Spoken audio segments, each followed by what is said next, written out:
Assalamualaikum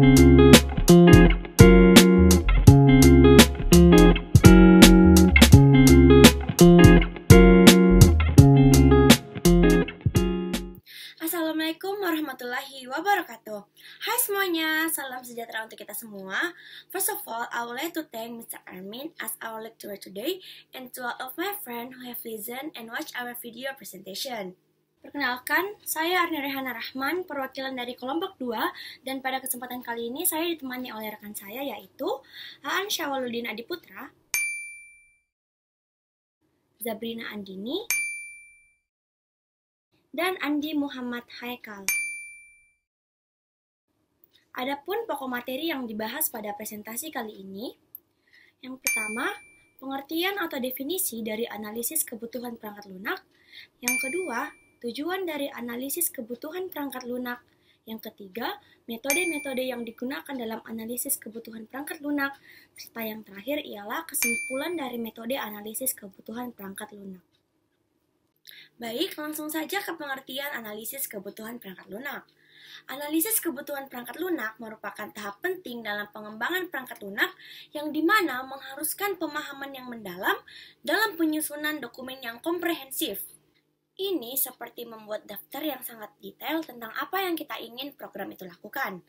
Kita harus benar-benar memahami apa yang pengguna dan orang lain inginkan dari program tersebut. Dengan kata lain, metode analisis kebutuhan perangkat lunak adalah proses mengumpulkan, mengorganisir, dan menganalisis informasi yang diperlukan untuk mengembangkan perangkat lunak yang memenuhi kebutuhan para pengguna. Tujuan analisis kebutuhan perangkat lunak sebagai berikut. Yang pertama, mengolah hasil elastasi kebutuhan untuk menghasilkan dokumen spesifikasi kebutuhan yang sesuai dengan apa yang diharapkan oleh pengguna.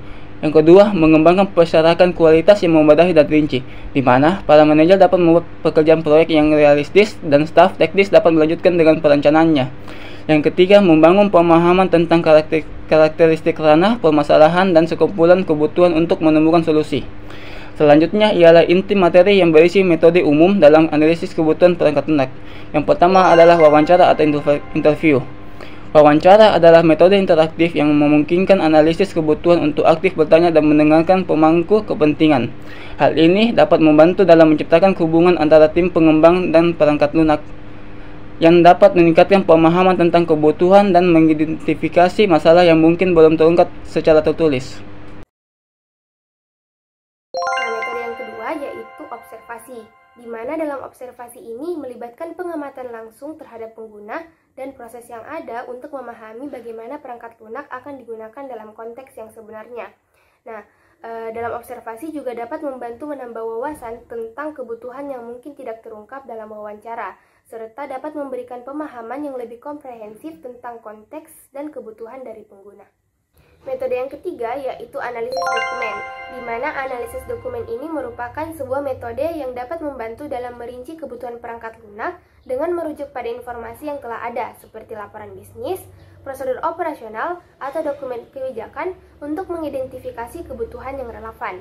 Nah, selain itu, analisis dokumen juga dapat menjadi sumber referensi yang berharga dalam mengidentifikasi kebutuhan tambahan atau kebutuhan yang belum terungkap.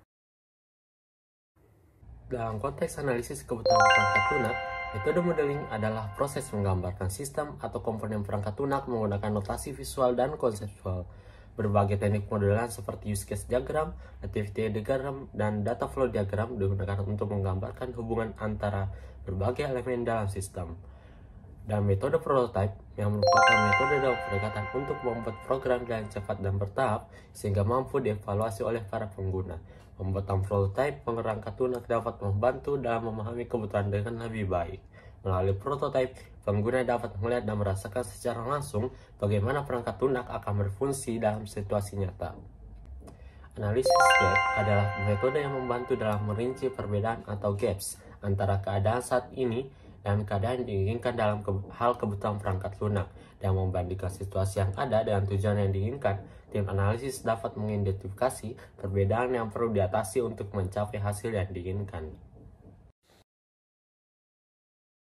Metode yang terakhir yaitu pengujian kesalahan atau fault tree analysis, di mana pengujian kesalahan ini merupakan metode yang digunakan khususnya untuk mengidentifikasi dan menganalisis kebutuhan keamanan serta perbaikan kesalahan di dalam perangkat lunak.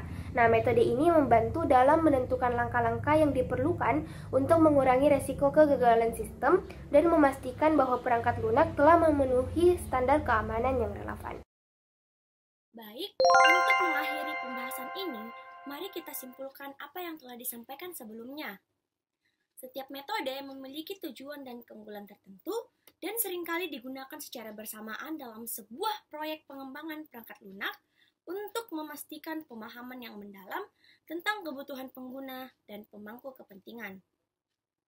Oleh karena itu, pemahaman yang baik tentang metode-metode ini dan pemilihan yang bijak dalam penggunaannya merupakan langkah penting dalam pengembangan perangkat lunak yang sukses.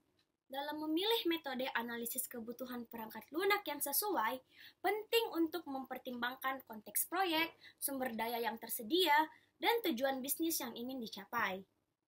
Proses analisis kebutuhan yang efektif dapat membantu memastikan bahwa perangkat lunak yang dikembangkan akan memenuhi kebutuhan pengguna dengan baik, menghindari masalah selama pengembangan, dan mengurangi resiko kegagalan proyek. Baik, itulah tadi penjelasan metode analisis kebutuhan perangkat lunak dari kelompok 2. Kurang dan lebihnya mohon dimaafkan. Wassalamualaikum warahmatullahi wabarakatuh.